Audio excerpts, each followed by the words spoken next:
Bonus chapter. 1 bulan sudah berlalu sejak aku meluncurkan buku ini. Awalnya aku tidak berencana menulis versi bahasa Indonesia. Aku menulis semua catatan harian dalam bahasa Inggris. Dan buku ini pun lahir dari sana. Tapi ketika akhirnya aku menerbitkannya, aku merasa takut. Takut jika orang-orang membacanya, takut jika terlalu banyak yang tahu, takut menghadapi dunia yang selama ini hanya mengenalku dari layar. Namun 2 hari setelah buku ini keluar, aku menyadari sesuatu yang tidak pernah kuduga. Pesan demi pesan mulai berdatangan dari berbagai penjuru dunia. Ada orang tua yang berkata, mereka belajar banyak dari kisahku. Ada seorang guru yang ingin membagikannya kepada murid-muridnya agar tidak melakukan kesalahan yang sama. Ada seseorang yang menulis bahwa ia sempat ingin mengakhiri hidupnya, tetapi setelah membaca ceritaku, ia memutuskan untuk bertahan. Ada juga seorang perempuan yang pernah menjadi korban Bobby setelah aku, yang berkata bahwa bukuku memberinya harapan untuk masa depan yang lebih baik. Saat membaca pesan-pesan itu, aku hanya bisa diam lama. Aku menulis buku ini dengan niat sederhana untuk membebaskan diriku dari beban masa lalu. Aku tidak menyangka kata-kata yang kutulis untuk menyembuhkan diri justru menjadi obat bagi orang lain. Sebenarnya akulah yang awalnya tidak yakin bagaimana kisahku yang begitu menyakitkan bisa membantu siapapun. Tapi Taylor menyadarkanku, ia bilang mungkin justru karena kisah ini begitu jujur dan pahit, orang lain akan melihat diri mereka di dalamnya. Ia yang pertama kali percaya bahwa kisahku bisa menjadi cahaya untuk orang lain. Dan karena keyakinannya itu, aku memberanikan diri untuk mempublikasikannya. Versi bahasa Inggrisnya ternyata membantu begitu banyak orang. Dan ketika banyak pembaca Indonesia memintaku membuat versi bahasa Indonesia, aku sempat ragu lagi. Aku berpikir, kalau versi bahasa Inggris saja bisa menolong banyak orang, mungkin sudah cukup. Tapi di dalam hati, aku tahu ketakutanku tidak bisa lagi menjadi alasan. Kalau aku sungguh ingin membantu, aku harus melangkah lebih jauh. Jadi aku melakukannya. Dalam 3 hari tanpa tidur yang cukup, aku menerjemahkan seluruh buku ini sendiri. Aku tahu hasilnya belum sempurna.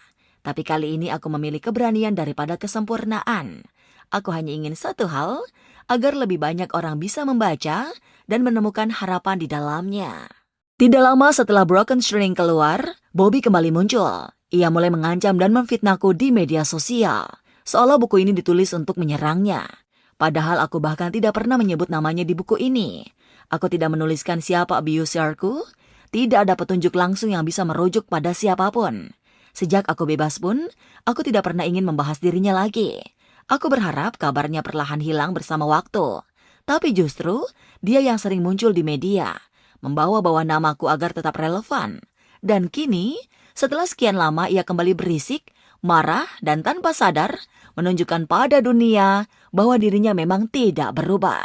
Ia bahkan mengatakan hal-hal ekstrim yang tidak bisa kutuliskan di sini karena terlalu mengerikan. Aku sempat bingung, karena semakin ia bicara, semakin jelas ia memperlihatkan dirinya yang dulu berusaha ku tinggalkan. Banyak pembaca yang menyadarinya juga.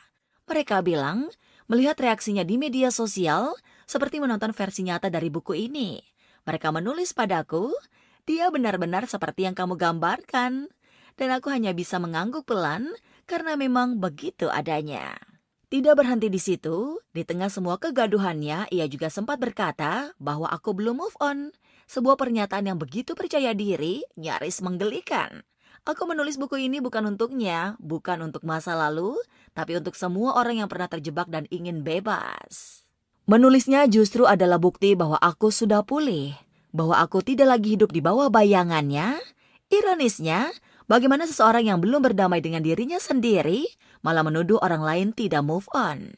Dan yang paling lucu dari semuanya, dari sekian banyak hal yang bisa ia marahi, yang paling ingin ku bicarakan justru bagian tentang mentimun.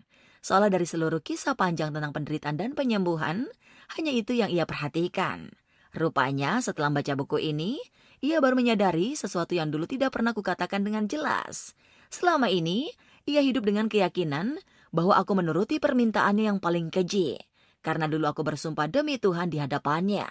Baru sekarang, bertahun-tahun kemudian, ia tahu bahwa hal itu tidak pernah benar-benar kulakukan.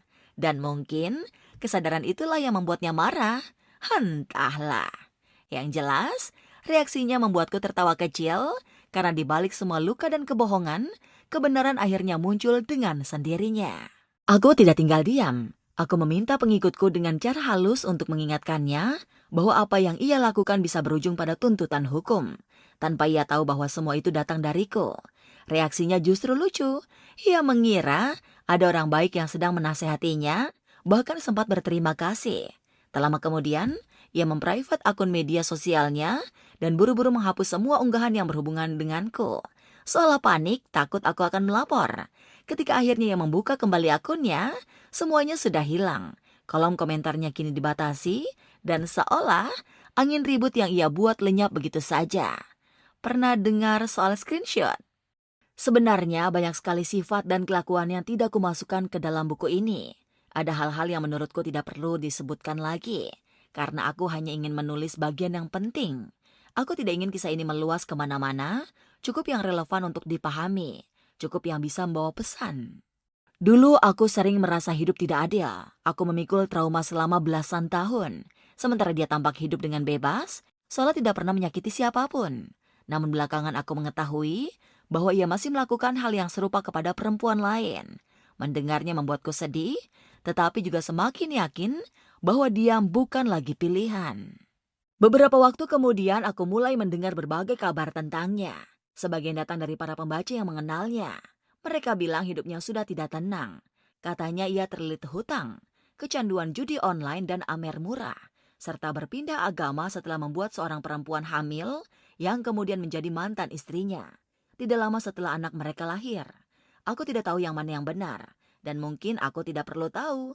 Yang ku tahu hanyalah satu hal, karma tidak pernah salah alamat. Ketika menulis buku ini, aku sempat berpikir akan menyerah. Seorang penulis pernah mencoba mengenalkanku pada penerbit, tapi komunikasi itu tidak langsung denganku. Suatu hari penulis itu berkata dengan hati-hati, katanya penerbit yang ia hubungi kurang tertarik dengan ceritaku.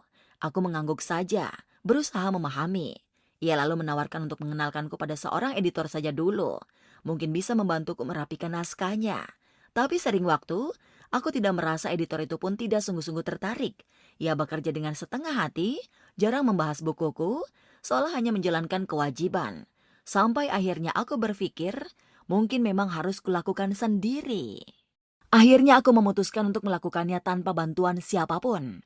Aku ingin menerbitkan buku ini dalam bulan Oktober, tepat tanggal 10, tanggal yang dulu begitu traumatis bagiku. Aku ingin mengubah maknanya menjadikannya hari kemenangan. Jadi, aku membuat semuanya sendiri. Aku tidak memakai editor, sampulnya ku buat sendiri, tata letaknya pun kuserahkan pada diriku sendiri. Aku tidak menunggu siapapun lagi. Dan ternyata ketika buku ini akhirnya keluar, justru penerbit-penerbit berlomba untuk bekerja sama. Termasuk penerbit yang dulu menolak ceritaku. Aku tidak tahu apa yang membuat mereka berubah pikiran. Mungkin karena mereka melihat bagaimana kisah ini menemukan jalannya sendiri tanpa perlu izin siapapun. Baru beberapa hari yang lalu, aku akhirnya menemukan penerbit untuk versi bahasa Indonesia. Mereka tidak hanya tertarik karena keuntungan, tetapi karena mereka benar-benar memahami nilai yang ingin kusampaikan. Mereka menghargai keputusanku membagikan buku ini secara gratis secara online. Karena mereka tahu tujuanku bukan uang, melainkan kesadaran. Buku ini bukan sekedar kisah masa lalu, tapi seruan untuk membuka mata dan hati terhadap kekerasan yang sering disembunyikan di balik kata cinta. Segera akan ada versi fisiknya. Banyak orang meminta meskipun PDF-nya sudah bisa diunduh gratis. Aku tidak menyangka begitu banyak yang ingin memegangnya, membacanya, merasakannya secara nyata. Versi cetaknya akan lebih rapi, akan ada ilustrasi dan sampul baru yang lebih kuat. Tapi maknanya tetap sama. Tali-tali yang dulu menahanku kini sudah putus. Kini total pembaca Broken String dalam 2 bahasa sudah melampaui 10.000 orang. Membayangkannya saja membuatku sulit bernafas sejenak.